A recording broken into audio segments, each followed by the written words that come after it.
उत्तरी सिक्किम में भारी बारिश के कारण भयंकर तबाही मची हुई है। सिक्किम के कई इलाके बारिश के कारण भूस्खलन की चपेट में आ गए हैं।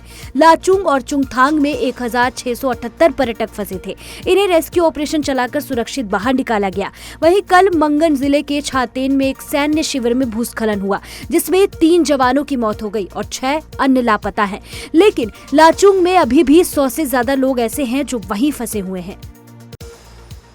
इसी बीच प्रधानमंत्री नरेंद्र मोदी ने 3 जून को पूर्वोत्तर राज्यों के कई मुख्यमंत्रियों से बाढ़ के कारण उत्पन्न हुई स्थिति पर बात की। साथ ही उन्होंने केंद्र सरकार की ओर से हर संभव मदद का आश्वासन दिया। जानकारी के अनुसार प्रधानमंत्री नरेंद्र मोदी ने असम के मुख्यमंत्री हेमंत बिस्वा शर्मा, सिक्किम के मुख्यमंत्री प्रेम सिंह तमांग और मणिपुर के राज्यपाल अजय भल्ला से बात की। इस दौरान उन्होंने भारी बारिश और बाढ़ के कारण उत्पन्न हुई स्थिति के बारे में भी जानकारी ली। प्रधानमंत्री ने उन्हें हर संभव मदद और समर्थन का आश्वासन दिया।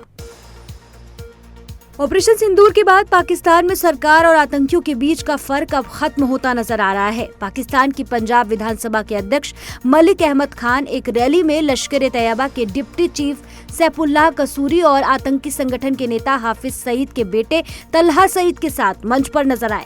जब पत्रकारों ने उनसे इस विवाद पर सवाल किया तो स्पीकर मलिक अहमद खान ने सैफुल्लाह कसूरी का बचाव किया। उन्होंने कहा कि कसूरी को दोषी नहीं माना जाना चाहिए क्योंकि अभी तक जांच नहीं हुई है।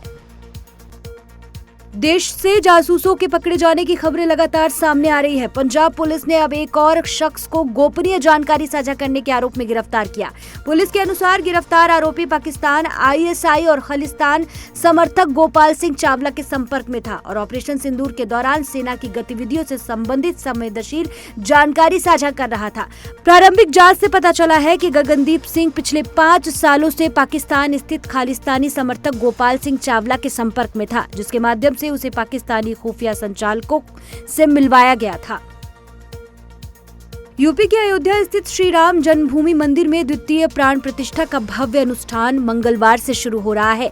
इस ऐतिहासिक अवसर पर राम मंदिर के प्रथम तल पर राम दरबार की स्थापना सहित 7 अन्य मंदिरों में मूर्तियों की प्राण प्रतिष्ठा की जाएगी।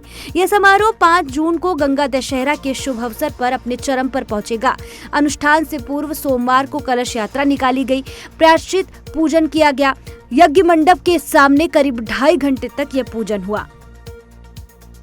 पश्चिम बंगाल में अगले साल विधानसभा चुनाव होने हैं और इसके लिए राजनीतिक हलचल भी बढ़ती जा रही है। टीएमसी राज्य में अपनी सत्ता बचाए रखने की कोशिश में अभी से जुट गई है।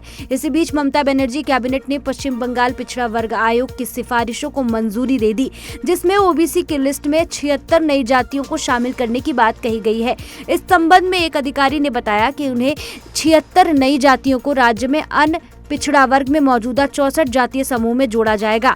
उन्होंने यह भी कहा कि कैबिनेट ने मुर्शिदाबाद जिले में फरक्का को एक नया सब डिवीजन बनाने के प्रस्ताव को भी मंजूरी दी।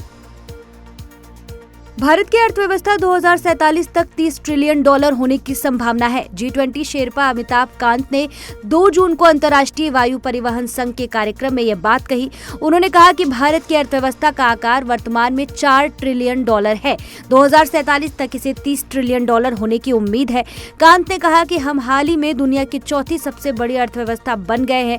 उन्होंने संधारणीय शहरीकरण पर जोर दिया और कहा कि देश में करीब 50 लाख लोग शहरीकरण की प्रक्रिया में शामिल होंगे। भारत में 500 नए शहर बनाने की जरूरत होगी। कोरोना वायरस ने एक बार फिर देश में दस्तक दे दी है। देश के कई राज्यों में कोरोना के केस तेजी से बढ़ रहे हैं। वहीं पिछले 24 घंटों में कोरोना के कारण 5 लोगों की जान चली गई है। देश में कोरोना के मामले 4000 के आंकड़े को भी पार कर चुके हैं। स्वास्थ्य मंत्रालय के अनुसार वर्तमान में कोरोना के कुल 4026 एक्टिव केस है। इनमें सबसे ज्यादा मामले केरल में देखने को मिल रहे हैं। रॉयल चैलेंजर्स बेंगलुरु और पंजाब किंग्स की टीमें आईपीएल 2025 के खिताब मुकाबले के लिए तैयार हैं। दोनों टीमें लंबे समय बाद फाइनल में पहुंची हैं और अब तक कभी खिताब नहीं जीत सकी हैं। आरसीबी और पंजाब के बीच फाइनल मुकाबला अहमदाबाद के नरेंद्र मोदी स्टेडियम में खेला जाएगा और इन दोनों टीमों की कोशिश खिताब का सूखा समाप्त करने की होगी। मैच शाम 7:30 बजे शुरू होगा।